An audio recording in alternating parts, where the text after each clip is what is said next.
भिवंडी लोकसभा मतदारसंघामध्ये कपिल पाटील यांना मोठा धक्का बसलाय. सर्वांनी मिळून त्यांना धोका दिलाय, फसवलंय, विश्वासघात केलाय. खरं तर भाजपाच्या उमेदवाराचा दारुण पराभव केलाय. या मतदारसंघामध्ये बाळामामा म्हात्रे यांना लॉटरी लागलेली आहे आणि ते चांगल्या मतांच्या फरकाने जिंकलेले आहेत. मशाल चॅनलने जे काही अंदाज वर्तवलेले होते त्या अंदाजापैकी भिवंडीचा एक अंदाज आमचा चुकला. म्हणजे एकूण 11 अंदाज आम्ही वर्तवले होते. 9 अंदाज हे निवडणुकीपूर्वीच खरे ठरले होते. 10वा अंदाज पालघरचा होता. पालघरमध्ये डॉक्टर हेमंत सौरा हे मोठ्या मतांच्या फरकाने निवडून आलेले आहेत.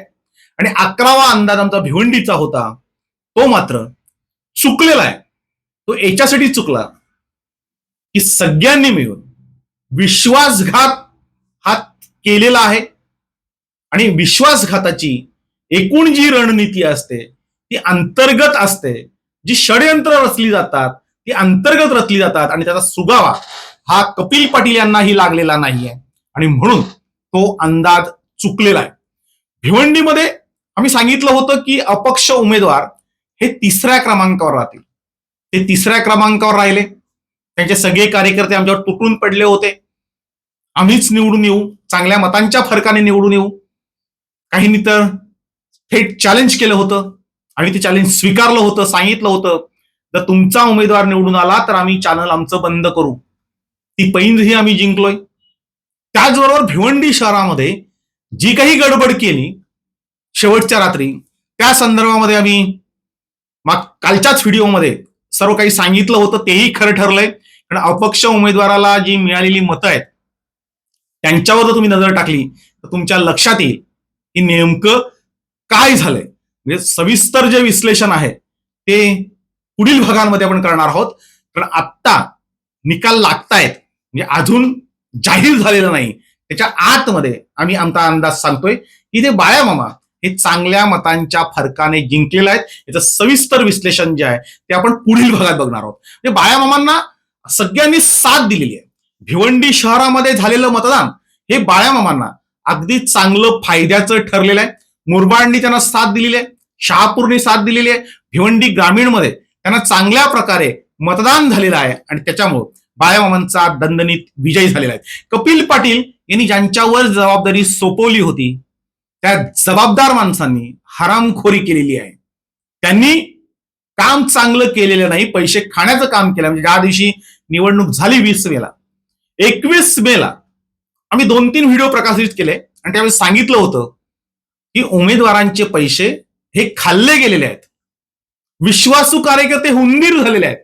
आम्ही तेव्हा 4 ते 5 व्हिडिओ असे तयार केले की कशा पद्धतीने उमेदवारांना लुटलंय आणि ते आता सिद्ध झालेले आहे.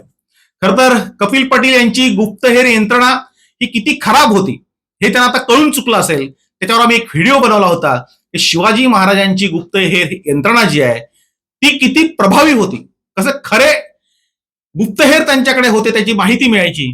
इथे मात्र खोटी माहिती पुरवली जायची, वस्तुस्थिती पोहोचवली जायचीच नाही. म्हणजे आमच्याकडे जी वस्तुस्थिती यायची, आम्हाला जे माहीत पडायचं ते मात्र उमेदवारांना किंवा उमेदवारांच्या जवळच्या माणसांना कळत होतं. बऱ्याच वेळा त्याचे ऐकूनही घेतलं जात नव्हतं, त्याच्याकडे दुर्लक्ष केलं जात होतं. आणि म्हणूनच जवळच्या माणसांनी बरोबर खेळून हा विश्वासघात केलेला आहे. कपिल पाटील यांच्यासाठी रचलेली सगळी षडयंत्र ही यशस्वी झालेली आहेत. बाळामामांचा स्वभाव जिंकलाय, शरद पवारांची रणनीती जिंकली, मुस्लिम समाजाचं 100% वोटिंग जिंकलंय आणि त्याचबरोबर बौद्ध समाजाने दिलेली साथ ही जिंकलेली आहे. म्हणजे बाळामामांचं कुठलंही निवडणुकीमध्ये नियोजन नव्हतं, तरीही मतदारांनी ही निवडणूक हातात घेतली आणि बाळामामांनाच जिंकवायचं या हेतूने जे मतदान झालं ते बाळामामांना विजयी करून गेलं. बाळामामांच्या रूपाने एक चांगला खासदार या भिवंडी लोकसभा मतदारसंघाला मिळालेला आहे. आम्ही जसं सांगितलं होतं की कपिल पाटील आणि बाळामामा या दोघांमध्येच लढत होईल, 3रा उमेदवार आसपासही नसणार. तसंच झालं, या दोघांमध्ये लढत झाली. मात्र कपिल पाटील हे जिंकणार आम्ही सांगितलं होतं, तसं न होता ते बाळामामा जिंकलेले आहेत. म्हणजे आमचा एक अंदाज हा खोटा ठरलेला आहे. कपिल पाटील हे त्यांच्या विश्वासू कार्यकर्त्यांमुळे हारलेले आहेत. भारतीय जनता पार्टीने पूर्णतः त्यांना हरवण्यासाठीच काम केलेलं आहे. ज्या पद्धतीने काम व्हायला पाहिजे होतं ते होत नव्हतं, मात्र ऐकूनही घेतलं जात नव्हतं. ही परिस्थिती कपिल पाटील यांच्या बाबतीमध्ये झालेली आहे. आणि ज्या पद्धतीने षडयंत्र असली होती ते षडयंत्रांना छेद देण्याऐवजी त्यांना हवा दिली गेली आणि मोठे जे राजकीय नेते होते भाजपचे तेही तिथे काही संशयास्पद कामगिरी करत होते असं आता दिसून आलंय. म्हणजे जी लोक विरोधात काम करतात त्यांच्या तक्रारी झाल्या, वरिष्ठांनी त्या ऐकून घेतल्या, मात्र त्यांची गद्दारी थोपवण्यात हे भाजपला यश आलेलं नव्हतं आणि त्याचा परिणाम हा कपिल पाटील यांच्यावर झाला.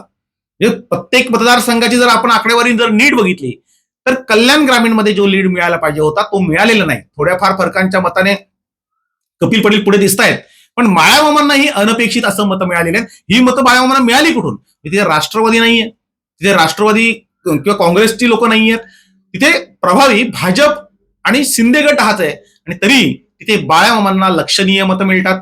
मुरबाडमध्ये तेच झालंय, थोडाफार कपिल पाटील यांना लीड मिळालाय, पण बाळामामांना ही मतं लक्षणीय मिळालेली आहेत.